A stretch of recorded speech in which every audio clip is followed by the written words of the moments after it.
And we do. We're a little bit, like just a couple minutes past, but we have, I'm going to say, since they don't have any other calls, this is our last call. There's no more calls. Don't take any more calls. And we're going to go and hear Tom from Oceanside, California, which, by the way, Tom, I have been to Oceanside, California. It was very nice. Yes, it is. It's a wonderful place to be. So what's on your mind? What's going on, Tom?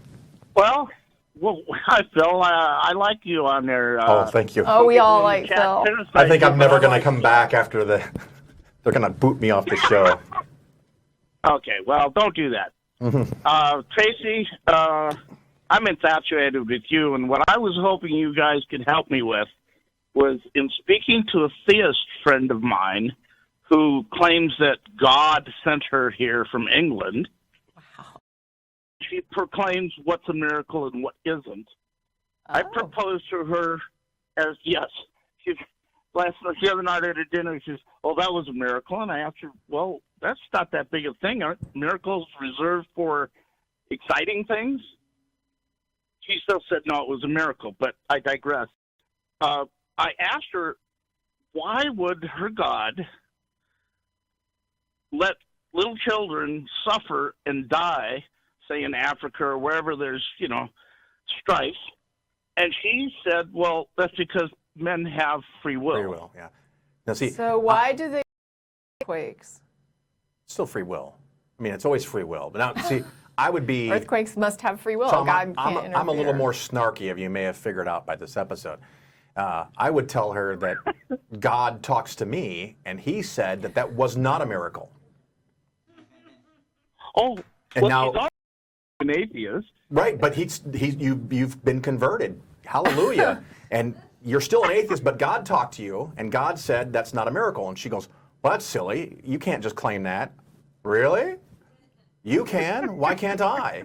And then you make it about the logical process of faith or blind faith, or is it valid to communicate with God? And why is your inability to communicate with God or your ability to communicate with God any less likely than hers? And now you're talking about a whole different process, and you're talking about how the mind works, how people think. And, it's like Ken Ham's famous thing was when he talked about historical science, you there? And I always, when someone brings that to me, I always say, yes, I was. And that's not how it happened. And they go, well, you couldn't have been there. And I go, based on what? And now they want us to talk about evidence. Surprise. So I just flip it on their head, and I would say, God talked to me, and he said it wasn't a miracle. Right. But what your question is, it says here, is how to deal with free will as an excuse for allowing suffering. Right. And then that's when you get into the problem of evil.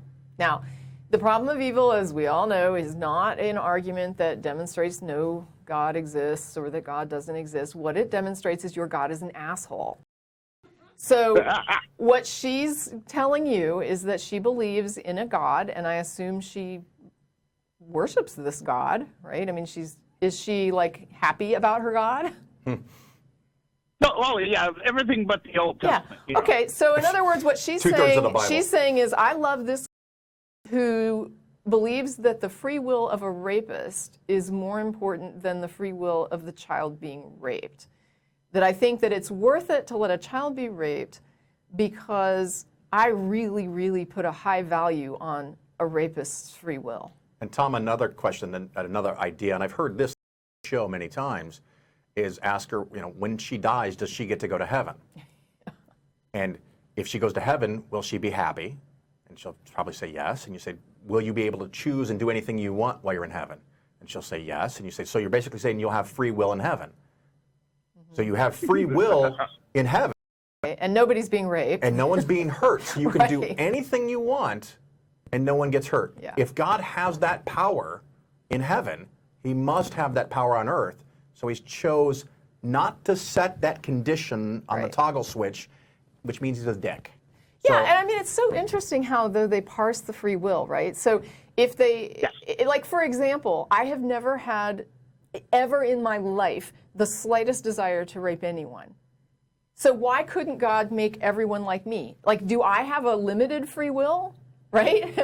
Is my free will impeded somehow because I don't have this desire? I mean, if you can live without that desire and not have it in you, and still be considered to be one of the free will beings running around on the planet? Couldn't we all be like that and be free will beings that simply do not desire this? Or if you have free will, can you walk off the top of a 20-story building and survive? And it's like what the Scottish caller was talking about earlier, right? Is free will what beyond just being able to exercise your desires. So if you don't have desires to hurt other people, then you're exercising your desires, you're exercising your free will. No one's stopping you from doing what you want, right, from what you want. Now, whether or not what you want is dictated by other things, that's another story. But the fact is, you want these things, and you're able to go and get them and go and do them, and you don't want to hurt other people. And so you could set up a world where nobody wants to hurt each other, and we all run around doing exactly what we want and not intentionally hurting anyone. And of course, the question I like to ask people is,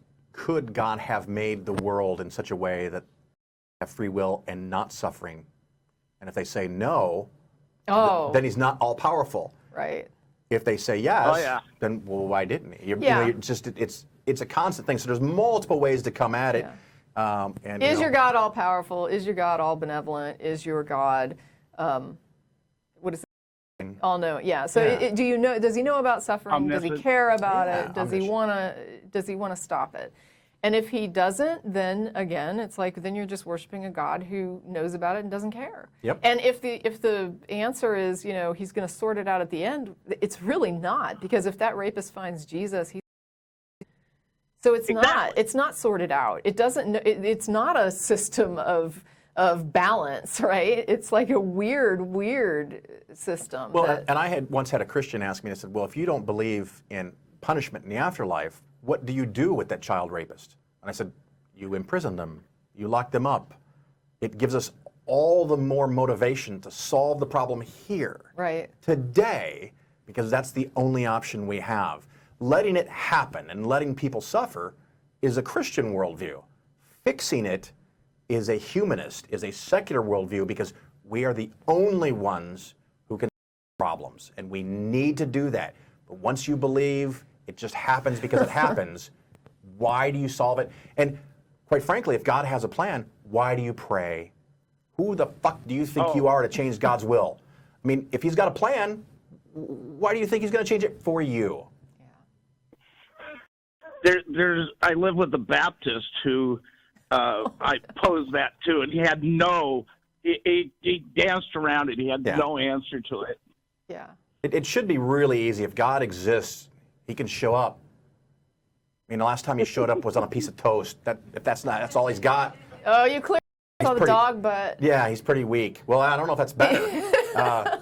But really, I mean, the only way to convince humans that you exist is to help them write a book 1,800 years ago and make it full of errors and riddles. Okay. Well, I want to thank you for your call, Tom. It was fun thanks, Tom. chatting with you. You get to wrap the show. Say goodbye to all the viewers, Tom. Goodbye, viewers. I'm glad I got on. Good night, Gracie. Treat these people nice. See you later. Bye-bye. Okay, bye-bye.